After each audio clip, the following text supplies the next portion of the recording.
बाकी राम जी हम खुश बनी बहुत खुश माइक धरते बड़ो नचनिया बोलते बड़ो जहिया नाई पर चढ़ जेबो हम तारा के माला पहना दे गाड़ी सुनते पड़ो हो अब का मतलब बारे रुवाई के अंगूरी में मुट्ठी सदाई के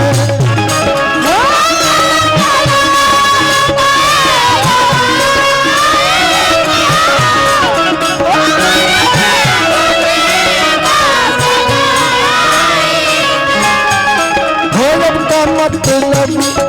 बारे रुवाई के अंगूरी में मुट्ठी सदाई के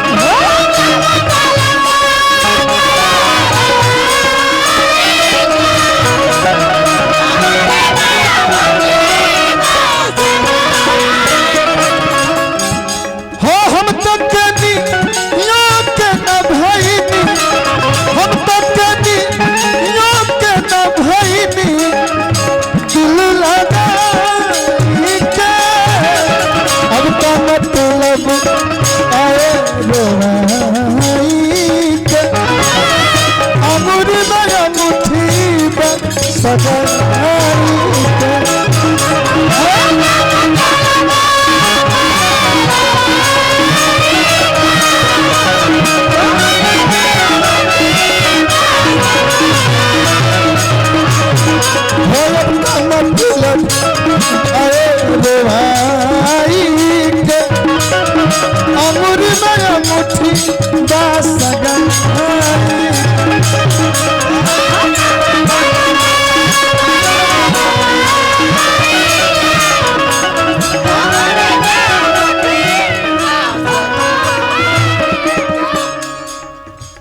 भैया के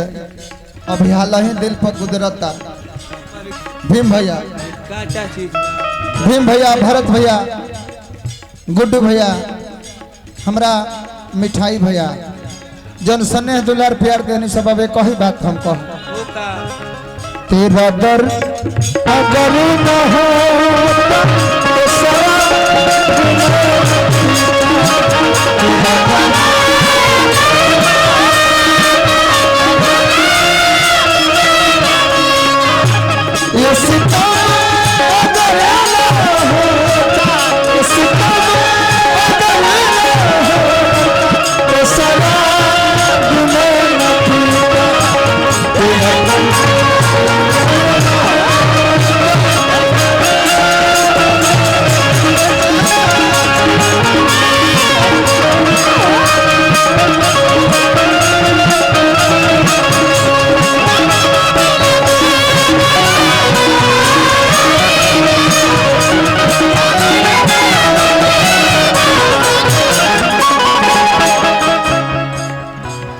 अभी बबुआ हमार जोन हाथ लगौला हेजवा सीधे छुआइला कैसे हम देनी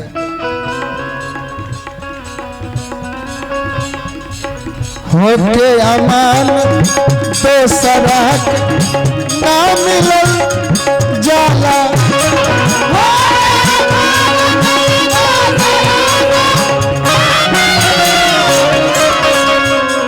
घाव जियता पर नदीमत छिड़ी कल जाला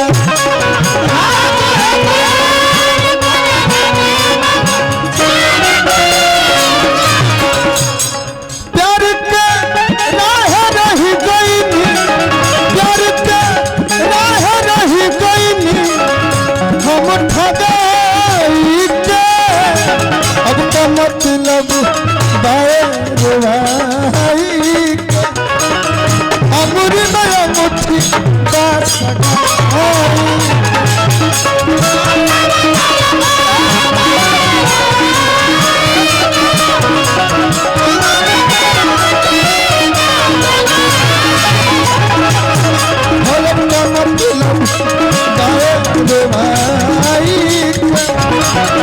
अमूरी नया मुट्ठी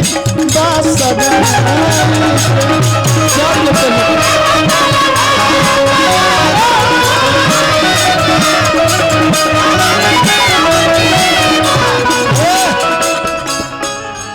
भरत भैया गुड्डू भैया बहुत बहुत रुपया पुरस्कार। बाकी जानता नहीं गुड्डू भैया कर का स्थिति बा। भरत भैया हो दिल तोड़ के, हो दिल तोड़ के हंसती हो मेरा वफा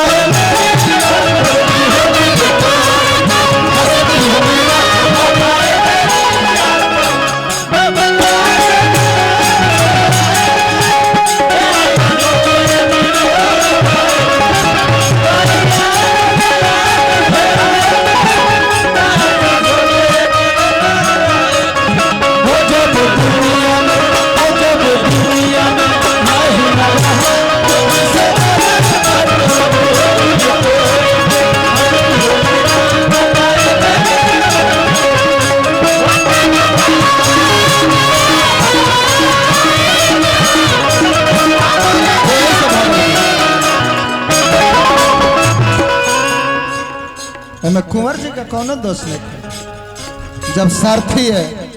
राक्षस हो जाए, जब सारथी है राक्षस हो जाए तो दिक्कत न बा। अब बलिया से डुमरी ले जाए के बा, बीच में बहुत झुरवा निपुल तमाम जगह बा। सारथी को भेजा गया है लाने के लिए, और वो क्या करे, सारथी में दिक्कत। गीत का आखिरी लाइन भरत भैया सजी धजी सजना सोने अपना सोना तू जई हो।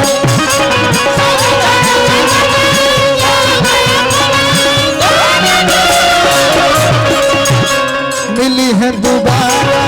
हाथ हाथी खुश तू रही हो।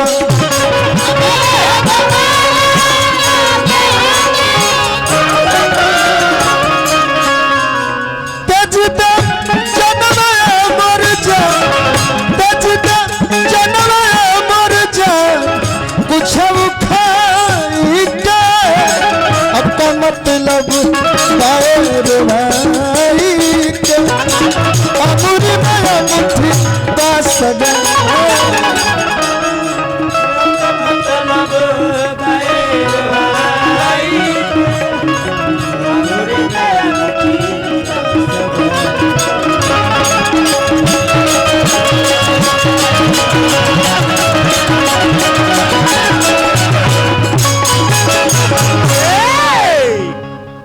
गुड्डू भैया